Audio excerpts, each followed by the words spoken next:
বড়াগাভাস্কার ট্রফিতে India Australia rivalry চরম সীমাতে 5 টেস্টের সিরিজ আপাতত 1-1 ড্র। ঘরের মাটিতে নিউজিল্যান্ডের বিরুদ্ধে 3-0 দুমড়ে মুচড়ে যাবার পর অস্ট্রেলিয়ার বিরুদ্ধে ভারত পার্থের মাটিতে দুর্দান্ত জয় তুলে নিয়েছে। অন্যদিকে অ্যাডিলেডে পিঙ্ক বল টেস্টে অজিরা দুর্দান্ত পুলব্যাক করেছে। ব্রিসবেন টেস্টে অস্ট্রেলিয়া এগিয়ে থাকলেও বাজে আবহাওয়ার জন্য শেষ পর্যন্ত টেস্টটি ড্র হয়েছে। মেলবোর্ন টেস্টের জন্য স্টেজ কিন্তু দুর্দান্তভাবে তৈরি। আগামী 26 তারিখ থেকে শুরু হবে চতুর্থ টেস্ট। মেলবোর্ন টেস্টে যাবার আগে ভারতের সবচেয়ে বড় চিন্তার জায়গা হলো ব্যাটিং।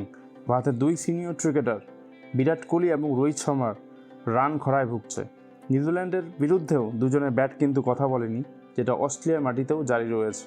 বিরাট কোহলি শেষ 5 ইনিংসে করেছে মাত্র 122 রান, তার মধ্যে একটি 17 রানের ইনিংস রয়েছে। অন্যদিকে রোহিত শর্মা এখনও 3 ইনিংসে সংগ্রহ করেছে মাত্র 19 রান। অন্যদিকে বোলিং ডিপার্টমেন্টেও বুমরার যোগ্য সঙ্গী খুঁজে পাওয়া যাচ্ছে না। সিরাজ এবং আকাশদীপ শেষ টেস্টে ভালো বোলিং করলেও উইকেটের কিন্তু দেখা পাচ্ছে না। যাই হোক, এইসব কনসার্নিং জায়গাগুলি থেকেও ভারতের চেষ্টা থাকবে ঘুরে দাঁড়ানোর এবং সিরিজে 2-1 ব্যবধানে এগিয়ে যাওয়ার।